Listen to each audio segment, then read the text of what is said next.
You admit to making a huge mistake and hope it doesn't affect your baby Christina. You had an affair with Mr. Anderson, who is married, and believe he's your daughter's father. Yes, Your Honor. It's about to be another wild episode, full of drama and maybe even closure. Today, Ms. Lima and Mr. Anderson both have a lot on the line. For Ms. Lima, it's about whether she's willing to risk her child's emotions for the truth. For Mr. Anderson, the stakes are even higher. He could end up losing his marriage. And all of this comes down to one thing: the DNA results. How's this going to play out? Stick around and see.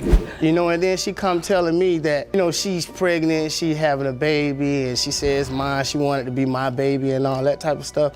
I told her, look, I love my wife, I love my family and my kids. From sweet Facebook messages to a romantic hotel date with roses everywhere, Mr. Anderson was being very intentional. But let's be real, he's a married man. Planning a night like that while still in his marriage? No argument with your wife is ever a valid excuse for cheating, and now, here he is, doing everything he can to hold his marriage together.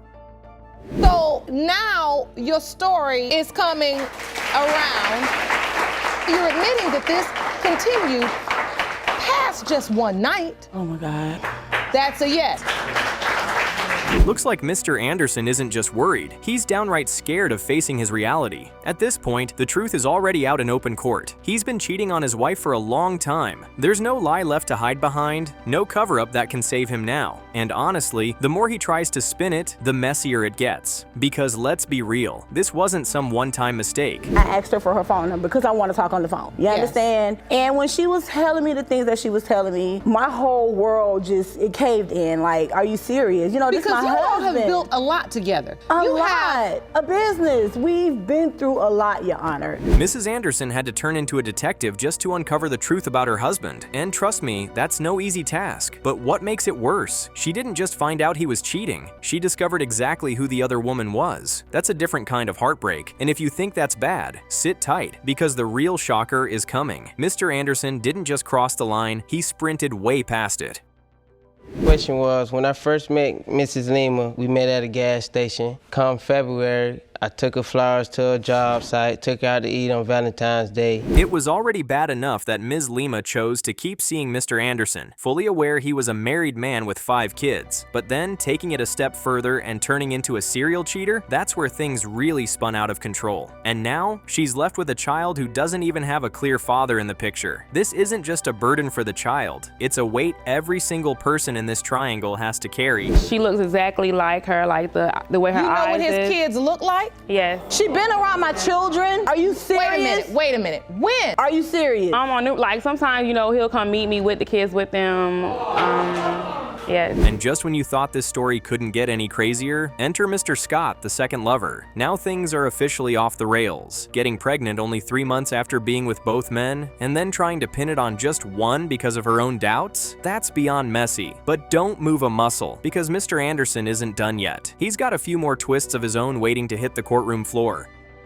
We meet up or something when he give me money, like he'll bring the kids. Give her money? Are you serious? Yes. Are you serious? That is not. That's how you feel? Bring the kids with them. Yes. Mr. Anderson clearly got swept up in his fling with Ms. Lima, and let's be honest, he made bad decisions every step of the way. Now he's left scrambling, trying to hold together the broken pieces of his marriage. At this point, the only lifeline he has is that DNA test. If those results clear him, maybe, just maybe, he'll have a shot at fixing what's left. But until that envelope is opened, it's all just fingers crossed. Lima versus Scott. And as to whether Mr. Scott is the father of 1-year-old Christina. Mr. Scott, you are not her father. The results are finally in. Whatever comes out of this envelope is going to decide the fate of a marriage already hanging by a thread. As for Mr. Scott, he might not have as much to lose, but fatherhood is no small responsibility. He's got a lot of work ahead of him if the child is his. And Mr. Anderson? Well, no matter what these results say, his work is only just beginning.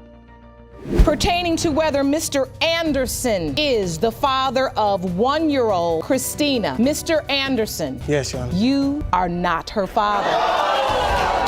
After after one night of passion with the defendant, you ended up pregnant, but he is now denying paternity of your 3-year-old son. Get ready, because more drama is about to unfold. Another couple has stepped into the courtroom, each one desperate to prove their side of the story. All it took was one night of intimacy, and now here they are, dragged into a battle over a 3-year-old baby. What really went down that night? And how did things get messy enough to land them in front of the judge? Stick around, the truth is about to surface. Long talks, this is my gay best friend, Oh, your gay best friend? Yes. Okay. Yeah. Okay, so wait, so you all were friends? Mm-hmm. Yes. And at that time, Mr. Wilson, you were dating men? Yes, ma'am. This case kicks off with a pretty interesting start. What began as 2 mutual friends hanging out somehow ended with them in a very cozy situation. Sounds simple enough, right? Well, not exactly, because there's a twist to this link-up that makes it unlike the usual stories we hear in this courtroom. Curious to know what makes this one different? Stay tuned, you won't want to miss it. When did you start even liking him? I liked him from day one. Oh! I did. I'm confident about myself. He might think he's gay or whatever. That's why I'm thinking to myself, he think he's gay. But he ain't met me.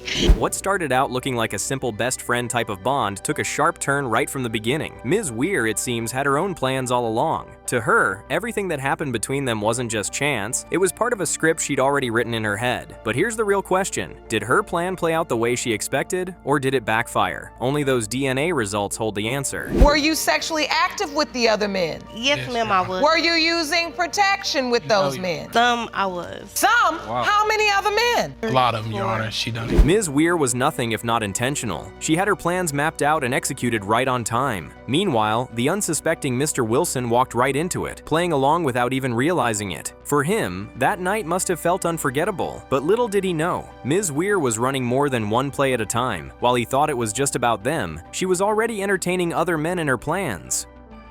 I had met him inside of a restaurant. He was actually the manager. I came off in there complaining because I asked for them to have my food fresh. The manager, he came from the back, right after that, he was like, well, can I get your number? Yes, you can. This case is starting to take an unexpected turn. Ms. Weir has been quietly doing her own digging, trying to figure out who the real father of her child is. But so far, no one has been nailed down for certain. The big question is, why is she so focused on making Mr. Wilson the father? Is there something deeper going on here? Something we're just about to find out. My number, and me and him actually started dating afterward of my child being, born. He looked just like him, you know what I'm saying? And I messed with him around the conception time, so he looked just like him. From handing out her number to different men to inviting them into her bed, Ms. Weir was clearly juggling more than one relationship. But here's the question. How do you entertain so many men and still end up here in court? Could the ones she claims she tested really be the only ones she was involved with? Or is there more to this story than she's letting on?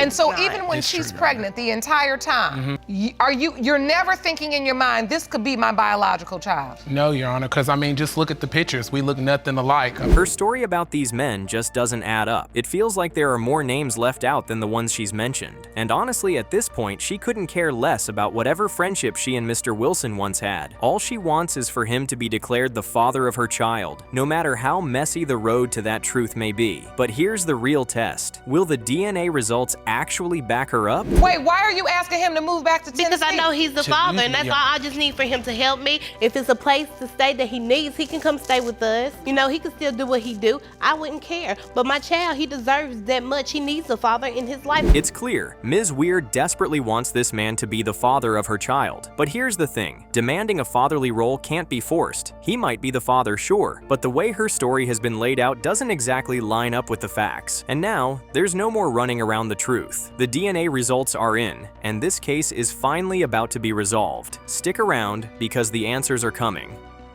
3-year-old Ayante Weir. It has been determined by this court. Mr. Wilson, Yes, Your Honor.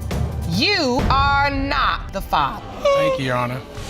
Ms. Davies, you say that after being with Mr. Hunter for 5 years, he's now given into lies and rumors about your past, scrapped your wedding plans, and is now denying your son Jayden. Is that correct? Yes, Your Honor. The drama isn't slowing down just yet. Today, Ms. Davies has brought her partner, Mr. Hunter, to court to put an end to his accusations once and for all. He claims she's been unfaithful, but she insists he's the father of her 5-year-old son. So what could have pushed Mr. Hunter to the point of calling off their wedding plans and accusing her of cheating? Let's dig in and find out. First got together, but then I started finding text messages, phone calls from other females. So at that point of the relationship, Your Honor, I no longer trusted him at all. Every relationship usually starts off with that sweet spark, and this one was no different. But somewhere along the way, that flame started to burn out. For Ms. Davies, being with Mr. Hunter just didn't seem enough, so she began entertaining other men, chasing the thrill she was probably looking for. And now, all of those choices have led them straight here, into this courtroom showdown. Then I decided that, okay, two can play that game, and I decided to go out and talk to someone else. Now, once you did that, what happened? Well, once I did, I briefly had a relationship with a guy. Now it's all finger-pointing, both sides blaming each other for stepping out. Each one claims they only cheated because the other was caught first. But really, how much sense does that even make? And to make things worse, Ms. Davies admits she didn't just cheat, she did it without protection on more than one occasion. This is no longer just messy, it's a disaster in the making. He should trust me the same way I trusted him. You all don't trust one another? How could I trust That's another lie in court. her when one day... Your Honor, No. Can I speak? No, let me...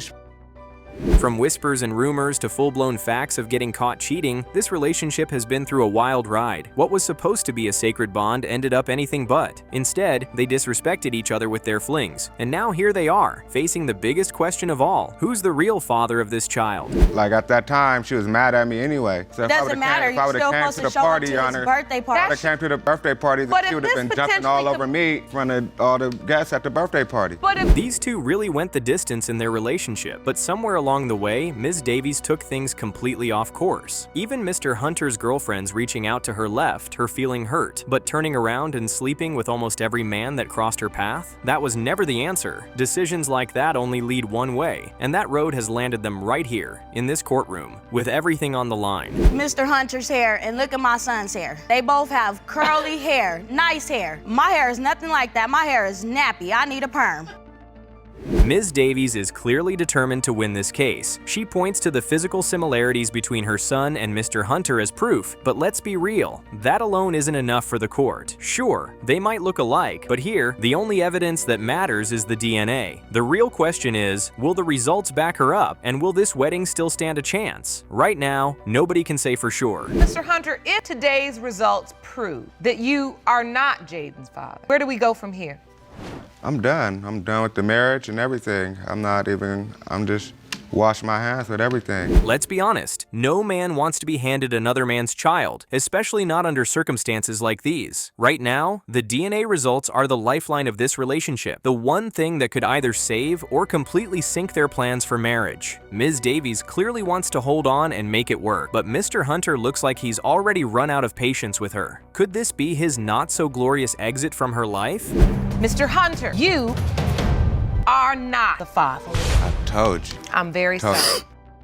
The DNA results are finally out, and now it's time to reset the course of this relationship. The paternity of this child is the deciding factor. It could either patch things up or tear them apart for good. And let's be real, Mr. Hunter already seems ready to walk away. But in the end, it's not about what he wants. The results have the final say. You've stuck with us this far waiting for the truth, and here it is. No one else, Your Honor. I know the other guy has to be the father. Jayden is 4 years old. That means his entire life he's thought Mr. Hunter is his father? Yes. Calls him daddy. Yes. You've opened your case today to prove that Ms. Deen's 17-month-old daughter, Jakaya, is not your biological child. You say you moved her into your home, laid out the red carpet, only to find out she was rolling around with other men in your home. Here we go again, another episode built on cheating rumors. This time, it's between Mr. Wilson and Ms. Deen. What started out as a sweet relationship for Mr. Wilson has now twisted into something that feels more like a nightmare. But are his allegations against Ms. Deen really true, or is he just seeing shadows where there aren't any? We're about to find out. We actually planned the baby. The baby was just not a coincidence. I asked her, could she have a baby for me? That you planned? Because she knew what I've been through in the past with not having kids and how desperately I wanted to have a kid. This relationship clearly started out with good intentions. Two people coming together, knowing exactly why they wanted to be with each other. But somewhere along the way, things flipped upside down. What could have pushed her to allegedly cheat? And now the bigger question, can today's DNA results help restore what feels like a lost cause? Or is this the end of the road for them? Mr. Wilson, you've been informed of the pregnancy. Were you there at the birth? What happens when Jakiah was born? Stop talking, Miss Deen. I asked Mr. Wilson a question. This love story started off with all the right intentions. Two people fully aware of why they chose each other. But somewhere along the line, everything flipped on its head. What could have possibly driven her to allegedly switch up the plan? And now the real question hangs in the balance. Will today's DNA results be the key to fixing what looks like a lost cause, or will it mark the final chapter of their story? He's told me I didn't have sex with him. He's just laying on the couch. Okay, I went with that. When I ran into him at the bus stop, I said, this is coincidence. Now I can man up and ask him face to face. What's the story in his end? If it add up to what she's telling me, then I have no doubts. This case just got even more interesting. It turns out Ms. Deen has been spending time with her ex, though she strongly denies any intimacy between them. Still, the whole situation carries the smell of guilt, and as fate would have it, Mr. Wilson hears the story straight from the ex himself, and of course, he believes it. Now the seed of doubt has been planted, and it's growing fast in his mind. It's not your baby, it's his baby. Like the Byron. I said, he was like, that's right, that's my baby, bring back my baby. She said, yeah, I did it again, bring me back my baby. What a way to break the news, that Mr. Wilson might not be the father of this child. But hold on, after saying she wanted her child back just so she could stay with her ex, why is she suddenly chasing after Mr. Wilson to take on the role of father? The story isn't adding up, and there's clearly still more to unravel. Stay tuned, because the real truth hasn't fully surfaced yet. Thank God, because if I would probably have an altercation with her family about them popping up like that. I see you. But she said, I heard her family said, that's not his baby. Where that baby at? That's not his baby. How he gonna take a baby that's not his? Mr. Wilson has had enough of the back and forth with Ms. Deen, and now he's ready to put an end to it. His sister has even stepped into the courtroom to testify on his behalf. Imagine raising a child for months, only to get a threatening call telling you to return that child because you might not even be the father. That kind of blow could wreck any man, especially one who thought he was just doing his duty. She knew all that, what I've been through, even in my past relationship. So I thought that she was willing to give me something that she kind of even regretted not giving me in the beginning of our relationship when we had history. It looks like Ms. Deen might have taken advantage of Mr. Wilson's vulnerable moment just to hold on to him. She knew exactly what he was going through, yet she still went along with his wishes, only to come back months later and toss his one source of hope and joy out the window. But let's not forget, Mr. Wilson didn't exactly make things easy either. More reason they are in court today. Has been determined by this court. Mr. Wilson, you are not the father. Miss Faithful, stop. This back and forth chaos has to come to an end so both of them can finally move on with their lives. On one side, Mr. Wilson is pushing hard to have his name erased from the birth certificate. On the other, Ms. Deen is standing firm, insisting he's the father of her child. But now, the moment of truth is here. The DNA results are in. So will Mr. Wilson get to wipe his name away, or will he be locked into fatherhood? Let's find out. Because you knew that there was a real possibility that it could be somebody else's. Hey, we say it all the time. You can stand up here and lie all day if you want. Everybody can lie. Plaintiffs, defendants, everybody can tell a lie. The DNA is not gonna lie. I know. You are in court today in hopes of saving your 11-year marriage. Wife has a newborn, 4-month-old Micah Pate Thompson, who you hope is your baby, but say your doubts are overwhelming. Is that correct? Yes, Your Honor. And here we are again. Another couple stepping into the courtroom, desperate to save what's left of their marriage. This time, it's Mr. Thompson, who doubts the paternity of his wife's 4-month-old baby. But after 11 solid years together, what could possibly make a man question his wife's loyalty now? Stick around, because we're about to find out. We met in college. We had a class together, and he sat behind me, cracking jokes, trying to copy off my test. Next thing you know, we were talking and we were together in a relationship. This relationship had such a beautiful start. For 11 years, Mr. and Mrs. Thompson built a life together, raising a family and holding on to what began as a sweet college love story. But now, that once strong bond is struggling to stay on its feet. Somewhere along the way, things went wrong. The question is, can their love survive this storm, or has time finally run its course? Hopefully, it's still worth saving. I had a DNA test on my first two boys by her.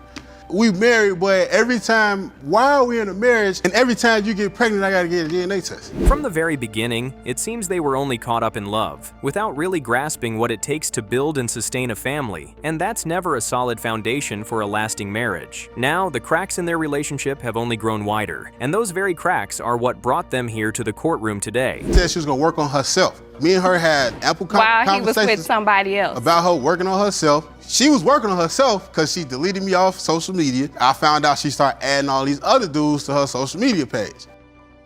Who would have thought these two, who seemed like such a sweet couple in the beginning, would end up here, struggling to agree on even the simplest issues? It's unsettling to see how quickly things shifted. They never really set a steady pace for their marriage, getting swept away by love instead of laying the foundation. And now, here they are in court. How will it all be resolved? We're about to find out. I didn't have no proof, but I knew what she was going to do. Now, Is that what you were going to do, Ms. Thompson? I can't even lie about it. Yeah, it was. and that's the first time she admitted that. Well, that's what we do in this courtroom. We get to the truth. Ms. Pate Thompson clearly let her interests wander outside her marriage. The thrill and excitement of the outside world must have enticed her, but lying about a job interview just to cover up an affair was a devastating choice, not just for her marriage, but for her family as a whole. One decision, and the very foundation of her relationship, now hangs in the balance. Between me and the other girl, and then moving all the way to Alabama with the girl, and leaving me with the kids, but he wanted to talk about one time when he had the kids and they were looking for me. Now, Mr. Thompson isn't entirely innocent either. He too has indulged in the pleasures outside of his marriage. Between going back and forth with his girlfriend and pointing fingers at his wife for infidelity, it's clear both of them carry their share of guilt. Neither has truly invested their best into this marriage, and the chain of poor decisions has now brought them here, with the paternity of a 4-month-old baby hanging in the balance. I don't know if it was before the first time she went to Atlanta or when she came back, but she said it was another time, but I don't know. I was drunk anyway, so I don't know which time it was. You got to stop drinking. Man. He don't. The moment she discovered her husband was still entangled with his girlfriend, she decided to get even by stepping out herself, and that affair led to a pregnancy. Now, this isn't just about a broken engagement or shattered trust. The engagement can be called off, but the pregnancy is permanent. A child is here, and that changes everything. After 11 years together, is there really any hope left for these two? Thompson versus Pate Thompson. When it comes to 4-month-old Micah Pate Thompson, it has been determined by this court, Mr. Thompson, you are not the father. Yes, he has tried to step up and play the role of father, but deep down he's struggling to accept a baby that came into the world under such heavy clouds of doubt. That's why he never signed the birth certificate. And now, with the DNA results finally here, the big question remains. Will they put his doubts to rest once and for all, or will they confirm his worst fears? The moment of truth is right here. Accept the situation when I knew he wasn't, but it's to actually know he's not mad, it just hurts a little bit more. The other dude don't want nothing to do with him, but like I said, I can't let another child grow up without a father.